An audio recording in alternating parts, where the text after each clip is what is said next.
আসসালামু আলাইকুম। আশা করি সবাই ভালো আছেন। ভিডিওটির থাম্বনেইল দেখে ইতোমধ্যে বুঝে গেছেন আজকের টপিকস হচ্ছে আইএলটিএস লিসেনিং এর সিঙ্গেল এমসিকিউ কিভাবে সলভ করতে হয়। এমসিকিউ নিয়ে প্যারা খান না, এমসিকিউ নিয়ে ঝামেলায় পড়েন না বা এমসিকিউ সবার কাছে একটা দেখা যায় লিসেনিং এর ক্ষেত্রে পার্টিকুলারলি একটা ভয়ের নাম। আপনারা অনেকেই ইতোমধ্যে জানতে চাচ্ছেন বা ইতোমধ্যে আপনারা অনেকেই কিন্তু মেসেজ করছেন যে কিভাবে লিসেনিং সিঙ্গেল এমসিকিউ সলভ করতে হয় বা এই ধরনের কোনো ক্লাসের ভিডিও দেওয়া যায় কিনা। আপনাদের পছন্দের কথা মাথায় রেখে আপনাদের পছন্দকে মূল্যায়ন দিয়ে আমরা আপনাদের এই ভিডিওতে হাজির হয়েছি সিঙ্গেল এমসিকিউ টেকনিক নিয়ে। আজকের ভিডিওটিতে আমি কথা বলবো সিঙ্গেল এমসিকিউ সলভ করার টেকনিক, স্ট্র্যাটেজি সহ অডিও ছেড়ে কিভাবে সলভ করতে হয় তার ডিটেইলস গাইডলাইন। আরেকটা জিনিস, এই ভিডিওটি শেষ পর্যন্ত দেখুন। ইনশাআল্লাহ সিঙ্গেল এমসিকিউ নিয়ে আপনাদের মধ্যে আর কোনো সমস্যা থাকবে না। অর্থাৎ এই একটি ভিডিও যদি আপনি মনোযোগ দিয়ে দেখেন, সিঙ্গেল এমসিকিউ আপনার শতভাগ কভার হবে। তাহলে আমি ভিডিওটিতে শুরু করতেছি। আমার সাথে একটু থাকুন, দেখুন এইখানে আমি কি বলতেছি। হ্যাঁ, শুরুতে একটু দেখুন, লিসেনিং সিঙ্গেল এমসিকিউতে এই স্লাইডে লিখে আছে সলভ করার টেকনিক। ফার্স্টে দেখেন, আমি একটা পয়েন্ট এইখানে নোট করছি, সেটা হচ্ছে গ্রেটার দেন 100% অডিও কনসেন্ট্রেশন, অর্থাৎ আপনার অডিওর উপর কিন্তু পরিপূর্ণ মনোযোগ দেওয়া লাগবে। অডিও কিন্তু একবারই চলে, সো আপনি যদি পরিপূর্ণ মনোযোগ না দেন, ওই এক সেকেন্ডে কি কথা বলতেছে, একটা বাট, একটা হাউএভার, মানে কোনো কন্ট্রাস্ট ওয়ার্ড বলা মাত্রই কিন্তু অ্যান্সার 180 ডিগ্রি অ্যাঙ্গেলে ঘুরে যায়। সো আপনাকে কিন্তু অবশ্যই অডিও কনসেন্ট্রেশন থাকা লাগবে, মাস্ট। এরপরে সেকেন্ড পয়েন্ট যেটা, সেটা হচ্ছে কিওয়ার্ড খুঁজে বের করা। কিওয়ার্ডের মধ্যে আছে verb, noun, pronoun, adjective. So এই জিনিসগুলো আমি দেখাবো আজকের ক্লাসে। সো কিওয়ার্ড কিন্তু খুঁজে বের করতে হবে, তাহলে কি হবে, ওরা কিন্তু অনেক বড় সেন্টেন্স দেয়, অনেক বড় কোয়েশ্চেন করে, অনেক বড় স্টেটমেন্ট দেয়। আপনার তো দরকার নেই সম্পূর্ণটা পড়ার, আপনার কি করতে হবে, খুঁজে জাস্ট যে কিওয়ার্ডগুলো পড়া মাত্রই আপনি অ্যান্সার করতে পারবেন ওই কিওয়ার্ডগুলা। এখানে কিন্তু একটা আপনার স্কিল টেস্ট করা হয় যে আপনি শুনে কিভাবে ভালো অ্যান্সার করতে পারবেন। সো এটা কিন্তু মাথায় রাখা লাগবে, শুনে ভালোভাবে অ্যান্সার করার এবিলিটিটা। এরপরে ৩ নাম্বার যেটা, এটা হচ্ছে এলিমিনেশন টেকনিক ধরে আগানো। আমি বলি দেখেন, আইএলটিএস লিসেনিং এ আপনার হচ্ছে ৩ টা অপশন থাকবে। একটা কোয়েশ্চেনের আন্ডারে ৩ টা অপশন থাকবে। একটু পরে আমরা এটা দেখতেছি।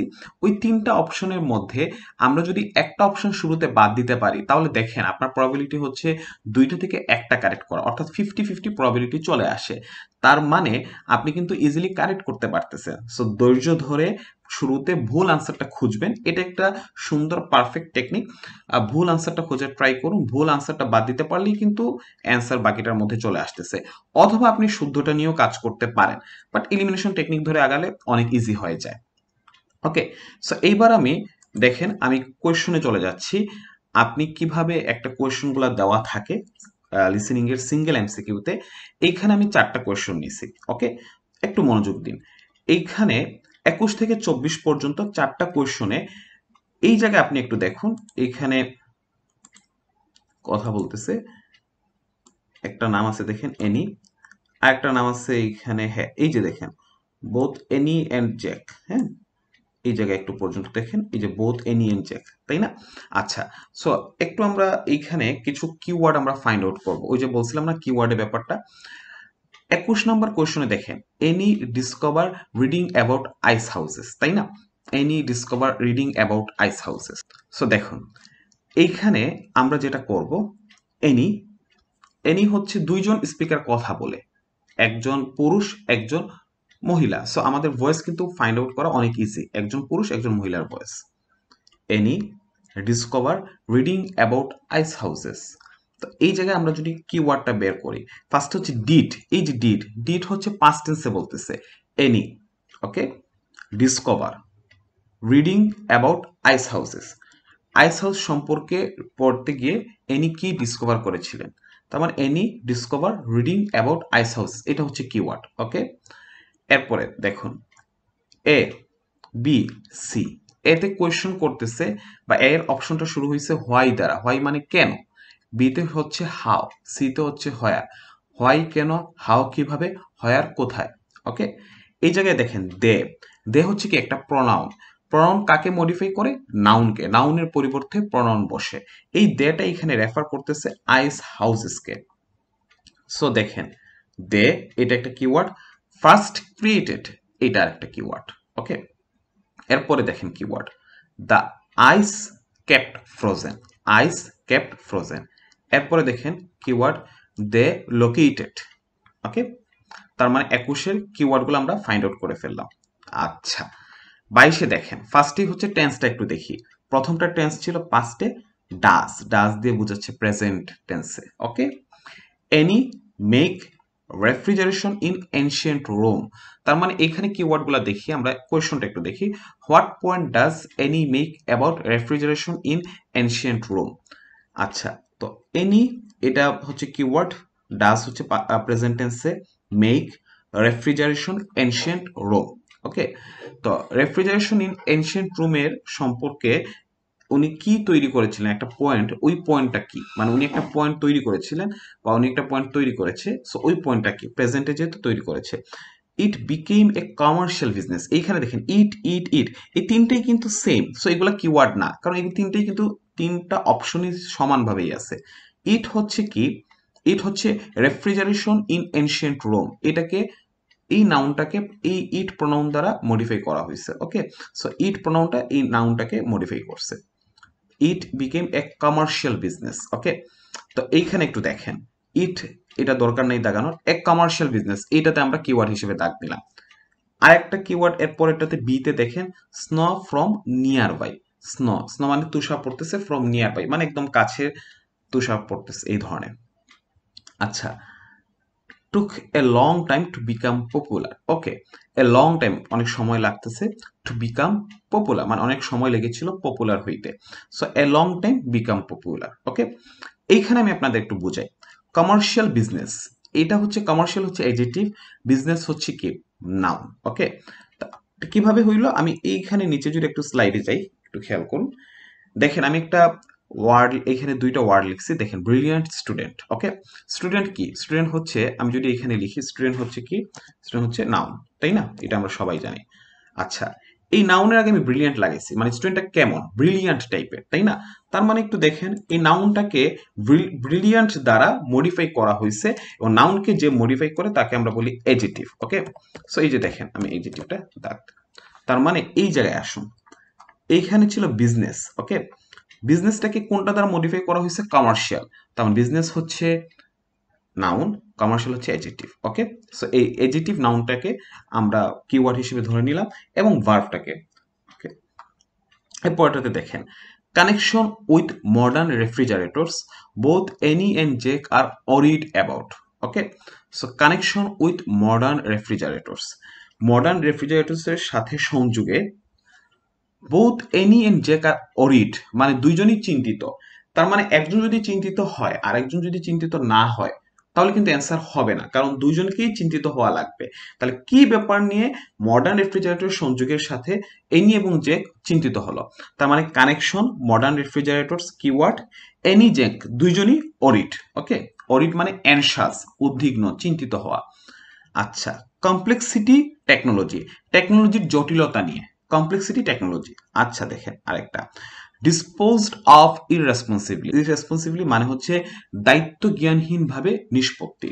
এরপরে দেখেন, large number quickly breakdown, large number একটা বড় নাম্বার হচ্ছে তাড়াতাড়ি কি হচ্ছে, ব্রেকডাউন হচ্ছে, তার মানে দেখেন লার্জ নাম্বার ব্রেকডাউন, এইখানে কুইকলি ব্রেকডাউন এটা হচ্ছে keyword, large number quickly breakdown, disposed of irresponsibly, complexity technology, okay.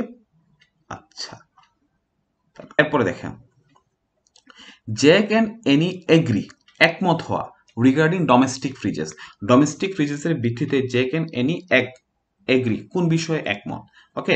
Do দ্বারা কোয়েশ্চন, হোয়াট ডু, ডু মানে হচ্ছে এইখানে এটা প্রেজেন্ট টেন্সে। এখন দেখেন, জ্যাক এন্ড এনি এগ্রি মানে হচ্ছে জ্যাকও এগ্রি হবে, এনিও এগ্রি হবে। জ্যাক এগ্রি হয়েছে, এনি এগ্রি হয় নাই, তাহলে কখনো অ্যান্সার হবে না, মাথায় রাখেন দুইজনই এগ্রি হওয়া লাগবে, কিসের ভিত্তিতে, ডোমেস্টিক ফ্রিজের ভিত্তিতে, ওকে। আচ্ছা, দে মানে হচ্ছে জ্যাক এন্ড এনি এটাই বোঝাচ্ছে না, যে দে বলতে বোঝাচ্ছে ওই যে ডোমেস্টিক ফ্রিজেস, এটা একটা plural, so they are generally good value for money, so they বলতে ডোমেস্টিক ফ্রিজেসকেই বোঝাচ্ছে, তাহলে এটা দরকার নেই। Good value for money, good value for money মানে কি, গুড ভ্যালু ফর মানি বলতে বোঝায় এই যে, গুড ভ্যালু ফর মানি বলতে বোঝায় এগুলো হচ্ছে আপনার হচ্ছে, গুড ভ্যালু ফর মানি হচ্ছে এইটা হচ্ছে আপনার চিপ, এক্সপেন্সিভ না। এরপরে দেখেন প্লেন্টি অফ ইউজফুল ভেরিয়েশনস। আচ্ছা, plenty of useful variation, plenty, এই যে দেখেন আমি নিচ্ছি প্লেন্টি, এটা হচ্ছে কিওয়ার্ড। আমি একটা কিওয়ার্ড নিয়ে দেখাই তাহলে আপনারা বুঝবেন। এই যে প্লেন্টি কি, ইউজফুল ভেরিয়েশনস, হ্যাঁ, উপযোগী হচ্ছে বৈচিত্র্যতার মানে কি আছে, প্লেন্টি আছে। আচ্ছা, মোর ইউজফুল, প্রচুর বৈচিত্র্য আছে আর কি। মোর ইউজফুল দেন আদার ডোমেস্টিক অ্যাপ্লায়েন্স, অ্যাপ্লায়েন্স মানে হচ্ছে যন্ত্রপাতি, এটা হচ্ছে নাউন। ডোমেস্টিক লাগানোর কারণে, ডোমেস্টিক মানে গৃহের, গৃহপালিত, গৃহের মানে ঘরের যে সরঞ্জামগুলো আছে ওইগুলা থেকে এটা হচ্ছে মোর ইউজফুল, মানে ডোমেস্টিক ফ্রিজেসটা মোর ইউজফুল। এই যে দেখেন মোর ইউজফুল, এটা এটা হচ্ছে একটা কিওয়ার্ড নিলাম। এই যে দেখেন মোর ইউজফুল আদার ডোমেস্টিক অ্যাপ্লায়েন্সেস, দেখছেন এই যে। সো এই যে দেখেন এইটা কিওয়ার্ড, এইভাবে কিওয়ার্ড লাগানো, হ্যাঁ। আচ্ছা, এই যে এগ্রি, এটা হচ্ছে খুবই ইম্পর্টেন্ট জিনিস, এগ্রি, একমত হওয়া। এই হইলো আপনি শুরুতে দেখেন আমি কিভাবে প্রশ্ন বলছি এবং কিভাবে অপশনগুলো বলছি। ফার্স্ট কাজ হচ্ছে আপনি লিসেনিং এমসিকিউ পাওয়ার পর এভাবে অপশন এবং কোয়েশ্চন দাগিয়ে নাও, শেষ। অপশন কোয়েশ্চন দাগায় নেওয়া শেষ হয়েছে। এইবার আমরা সলভিং এ যাব। এইবার আমরা একটা একটা একটা করে সলভ করব। আমি অডিও ছাড়বো, ব্যাকগ্রাউন্ডে অডিও চলবে, আমরা একটু ধৈর্য ধরে শুনবো, ওকে। আরেকটা কথা আপনাদের বলি, এ বি সি অপশনগুলো তিনটাই যে সিরিয়ালি বলবে এমন কিন্তু না। এ বলতে পারে, এরপরে সি বলতে পারে, এরপরে বি, আগে সি বলতে পারে, এরপরে বি, এরপরে এ। তিনটা অপশনই বলতে পারে, অথবা তিনটা থেকে যে কোনো দুইটা বলতে পারে, অথবা একটা বলতে পারে, ওকে। ওকে, সো এবার আমি একটা একটা করে অডিও ছাড়তেছি, একটু শুনবেন সবাই। 21, 22, 23, 24 দেখবেন কিভাবে ইজিলি সলভ করা যায়। Now listen carefully and answer questions 21 to 24. Okay, Jack. Before we plan our presentation about refrigeration, let's discuss what we've discovered so far. Fine, Annie. Though I have to admit I haven't done much research yet. Nor me. But I found an interesting article about ice houses. I'd seen some 18th... দেখেন ওই যে ice houses বলছে, interesting article about ice houses, তার মানে শুরু হচ্ছে and 19th century ones here in the UK, so I knew they were often built in a shady area or underground, close to lakes that might freeze in the winter. Then blocks of ice could be cut and stored in the ice house. But I didn't realise that insulating the blocks with straw or sawdust meant they didn't melt for months. The ancient Romans had refrigerators. ওকে, তো দেখেন, but I didn't realise বলছে, মানে উনি বুঝতে পারেন, মানে কি একটা জিনিস ডিসকভার করে ফেলছে। কি ডিসকভার ফেলছে, ওই যে insulating the blocks with straw or sawdust mean they didn't melt, এই ধরনের কথা বলছিল না ফর মান্থস। তার মানে এই যে দেখেন, মানে ইনসুলেট করা, ফ্রোজেন করা, তাই না? তার মানে এটার অ্যান্সার হচ্ছে বি, ওকে। তার মানে 21-এর অ্যান্সার যেটা, এটা হচ্ছে বি। আমরা এখানে সুন্দর করে লিখে দিই, 21-এর অ্যান্সার হচ্ছে বি, ওকে, শেষ। ওই যে ওই অডিওটাতে যেভাবে বলছে, ওকে।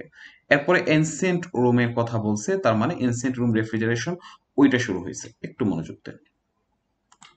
Too. I didn't know that. Yes, pits were dug in the ground and snow was imported from the mountains, even though they were at quite a distance. The snow was stored in the pits. Ice formed at the bottom of it.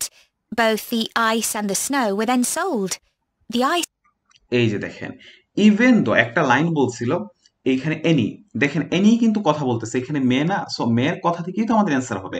So Jack যদি কথা বলতো ওই অ্যান্সারটা আমরা কোনোটাই নিতাম না, আমাদের এনির অ্যান্সারই নেওয়া লাগবে। এবং এনি কথা বলতেছে, এবং এনি একটা কথা বলছে কি, even though they were at quite a distance, মানে একটু দূরে আছে। আর এখানে বলছিল স্নো ফ্রম নিয়ার বাই, তার মানে আমাদের বি অ্যান্সার হবে না, বি ক্রস, বি বাদ। ওই যে একটা অপশন বাদ দেওয়া মানে এ এবং সি থেকে একটা অ্যান্সার। পরের লাইনে বলতেছে একটা ওয়ার্ড, একটা সেন্টেন্স এভাবে বলছিল, একটু মনে করার ট্রাই করুন, যে both the ice and the snow were there sold, both the ice and snow were there sold, মানে কি বিক্রি হয়েছিল, তার মানে এটা একটা বিজনেস পারপাস, তাই না? তার মানে কমার্শিয়াল বিজনেস। সো এই ধরনের ওরা প্যারাফ্রেজ করবে, সিনোনিম ইউজ করবে, আপনি হচ্ছে জাস্ট ক্যাচ করবেন যে কথার সাথে মিলতেছে কি। তার মানে আমাদের 22-এর অ্যান্সার হচ্ছে এ। দেখেন কত সুন্দর করে বের করা যাচ্ছে, ওকে। তারপরে 23 দেখেন, cost more than the snow, and my guess is that only the wealthy members of society could afford it. I wouldn't be surprised. I also came across an article about modern domestic fridges. Several different technologies are used, but they were too complex for me to understand. You have to wonder what happens when people get rid of old ones. You mean because the gases in them are harmful for the environment? Exactly. At least there are now plenty of organisations that will recycle most of the components safely. But of course, some people just dump old fridges in the countryside. It's hard to see how they can be stopped, unfortunately. এই যে দেখেন কি বলছিল, এ নিয়ে একটা কথা বলার পর যে কথা বলতেছে এবং এরা অডিট একটা ব্যাপারে চিন্তিত, তাই না? এবং চিন্তিতর ব্যাপারে একটা কথা বলতেছিল এনি যে বাট অফকোর্স, বাট বলছে, ওই যে বাট বলেই কথাটাকে নিয়ে আসতেছে ওর দিকে। But of course some people just dump old freezes in the country side. Country side মানে গ্রামাঞ্চলে কিছু লোক হইতেছে ওল্ড ফ্রিজেস গুলা ডাম্প করে। ওকে, এরপরে এখানে জেক বলছে it's hard to see how they can be stopped unfortunately. মানে এইখানে জ্যাকও এই ব্যাপারটার সাথে কি হচ্ছে, দুশ্চিন্তা পাচ্ছে বা জ্যাকও এই ব্যাপারটা নিয়ে মর্মাহত বা শকড হয়েছে বা সে দুর্ভাগ্যবশত এটা মানতে পারতেছে না বা এই ধরনের কাজ কিভাবে হয়। তার মানে এটা কি একটা দায়িত্ব জ্ঞানহীন ভাবে নিষ্পত্তি করা হচ্ছে। সো এইটার আনসার হচ্ছে বি, যে the fact that some are disposed of irresponsibly. Okay, তো এর আনসার হচ্ছে বি। ওকে, সো এবার আমরা লাস্ট যেটা 24, এটা একটু মনোযোগ দিয়ে শুনি। In the UK, we get rid of 3 million a year altogether. That sounds a lot, especially because fridges hardly ever break down. That's right. In this country, we keep domestic fridges for 11 years on average, and a lot lasts for 20 or more. So if you divide the cost by the number of years you can use a fridge, they're not expensive, compared with some household appliances. True. I suppose manufacturers encourage people to spend more by making them... okay, so এইখানে দেখেন what do Jake and Annie agree regarding domestic fridges, দুইজনই একমত হওয়া।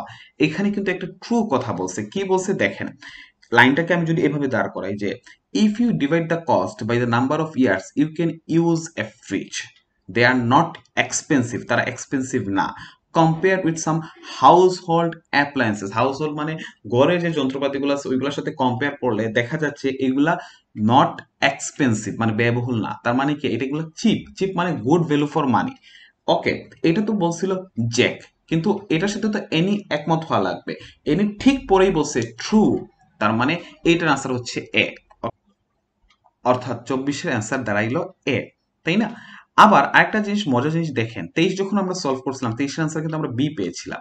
এইখানে আরেকটা কথা বলতেছিল, এই কথাটা কিরকম বলছিল যে specially because freezes hardly ever breakdown. দেখেন হার্ডলি এভার ব্রেকডাউন মানে এরা হচ্ছে খুব ইজিলি ব্রেকডাউন হয় না, ফ্রিজেস গুলা নষ্ট হয় না, ডাম্প হয় না, ভেঙে যায় না।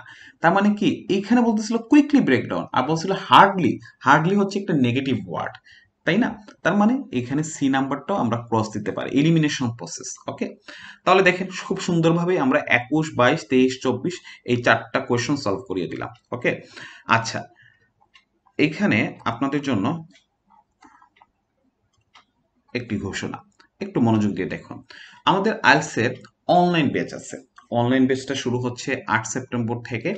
অনলাইন ব্যাচটা এবং আমাদের অনলাইন ব্যাচগুলো এরকম মান্থলি চলতে থাকে। অনলাইন ব্যাচগুলোতে আমরা কিছু কি ফিচার্স নিয়ে হাজির হই। কি ফিচার্সের মধ্যে আছে আমাদের 30টি কেমব্রিজ স্ট্যান্ডার্ড ক্লাস আছে। এছাড়াও রিডিং এবং রাইটিং এ স্টুডেন্টের যে প্রবলেমগুলো থাকে, রিডিং এবং রাইটিং নিয়ে পার্টিকুলারলি আমরা আলাদাভাবে কাজ করতেছি। আপনি রিডিং এর যতগুলো ক্লাস দরকার, যতগুলো টাইপ দরকার সবগুলো আমরা একটা একটা করে দেখায় দিই ক্লাসগুলোতে। এছাড়া রাইটিং এ হচ্ছে আমরা টাস্ক 1 এবং টাস্ক 2 এর দুটি শীট আছে, ওই শীটগুলো হচ্ছে আমরা ক্লাসে একদম ভেঙে ভেঙে পড়াই, শীটগুলো আমরা দিয়ে দিই, সাথে সাথে পিডিএফ কপি। স্পিকিং এর জন্য আমাদের আলাদা শীট আছে। এছাড়া রাইটিং টাস্ক 1 এবং 2 তে আমরা আরেকটা কাজ করি, সেটা হচ্ছে একজন শিক্ষার্থী যত বেশি পারে তত বেশি ইভ্যালুয়েশন আমাদের কাছ থেকে করে নিতে পারে। আমরা 3 জন ইনস্ট্রাক্টর আছি, আমরা হচ্ছে খাতাগুলো দেখে দিই, দেখে একদম পিডিএফ যেহেতু আমাদের কাছে পাঠিয়ে দেন, পিডিএফ কপি আমরা ওইটা দেখে সুন্দরভাবে ইভ্যালুয়েশন করে একদম ব্যান্ড স্কোর সহ কোন কোন জায়গায় সমস্যা হচ্ছে সবগুলো আমরা ইভ্যালুয়েট করে স্টুডেন্টের কাছে পাঠিয়ে দিই। আর স্পিকিং এর জন্য আমরা হচ্ছে আমরা 2 জন মেম্বার অ্যাসাইন করে দিই গ্রুপ থেকে নিয়ে। 12 থেকে 14 জনের শিক্ষার্থী হওয়ার কারণে আমরা খুব বেশি মানে স্টুডেন্ট নিয়ে অনলাইন ব্যাচটা রান করি না বিধায় এখানে সবাই পার্টিকুলারলি সমান ধরনের সুযোগ সুবিধা পান। আপাতত এই ধরনের সুবিধাই আমরা নিয়ে এসেছি এই অনলাইন ব্যাচটিতে।